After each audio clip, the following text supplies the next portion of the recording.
Initially, the drums in heavy style of music really attracted me because they were so intense and so aggressive and powerful. It really resonated with me. From a young age, I always wanted to play drums for a living. Always wanted to be in a touring band. I never thought it would be possible. Music is massive to me, like truly massive. I think it's like one of the most powerful things on the planet. I truly believe that, like, musicians can make people feel things, and music can make people truly resonate with someone else's story, or whatever it may be, like someone they don't even know, but you can feel like you know exactly what this person's talking about, or they know how you feel, which is like truly special, I think. And without it, I don't know like what I'd be doing. I mean, it's a true passion in my life, and to be able to inspire like the way that others have inspired me is like my true goal. So if I can do that through music, then I think I've achieved everything that I've dreamt of, really.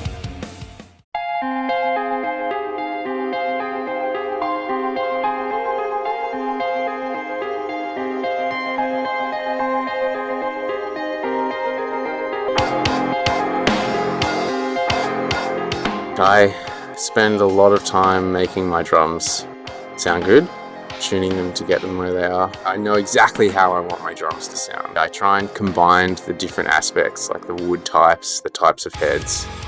Snare drum is massively important. My own signature snare with a Sydney custom drum company called Everts. I'm so proud of it because I feel like I've perfected the house snare sound, and it has its own sort of characteristics that people can tell that it's that snare drum. Music really represents that. You can talk to someone without even knowing how to speak their language, you know? And they will understand you completely, and that's powerful. That's so powerful. I don't know anything else. I mean, there's obviously more things in the world, like art, different styles of art that do the same, but for me, it truly resonates with me, and I think it's a powerful medium of information. I want to play everything as tight as I can. I want it to be as perfect as possible for the people listening. So lately I've been trying to use more of my fingers in my technique and sort of remove a lot of the shoulder work, a lot of the beating of the shells, and rather whipping my sticks into the cymbals and the drums.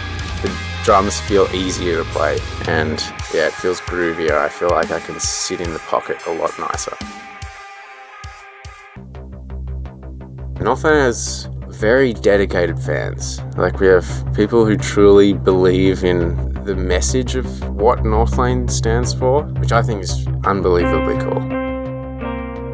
We spent years struggling, like absolutely struggling, and now we're at a point where we're comfortable, we're touring, we're headlining tours overseas. Like, that is a dream come true. 16-year-old me would not believe what I'm doing now.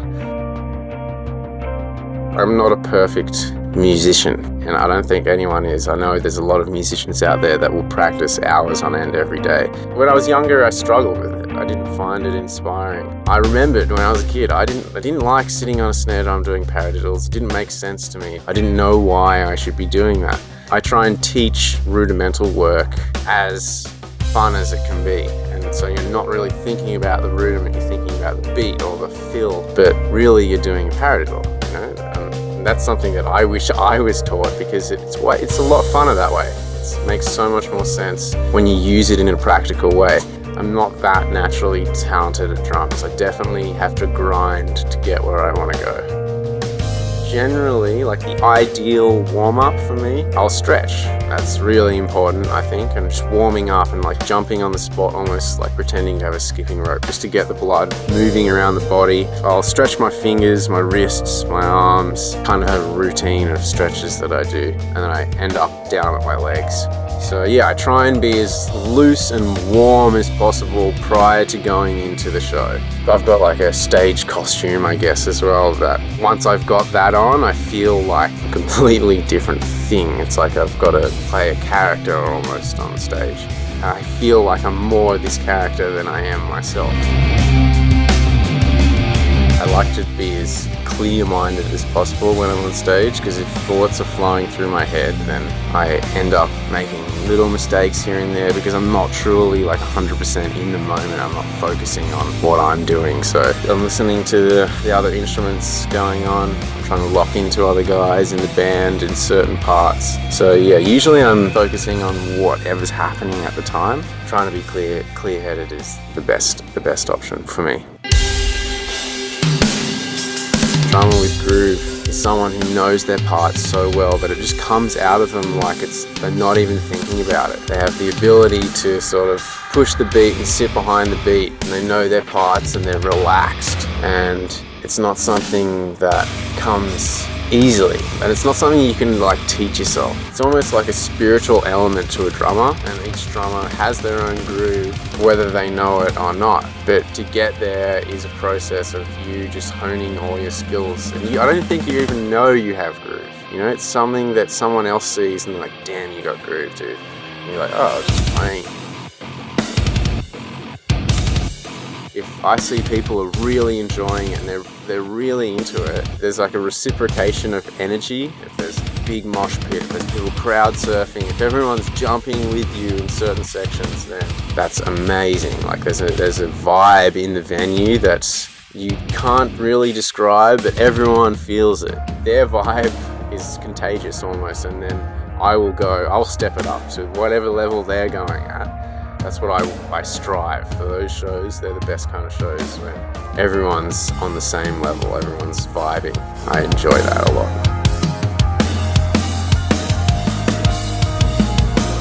So if you're in a young band, the best way to make it, to build that band, is to continuously play shows. Try and play as many shows as possible. Get like as much experience under your belt as possible, and just keep on trying, because the initial stages are by far the hardest. Like push back for years, you struggle for years. You know, if you want to be a successful touring musician, you've just got to put your head down and know that if this is what you want to do, then you will do it. If you set your mind to that, then nothing is going to stop you from actually achieving that. I believe that. I believe if you truly want something, then you can get it. Sometimes it might take years of perseverance and patience, but it's worth it.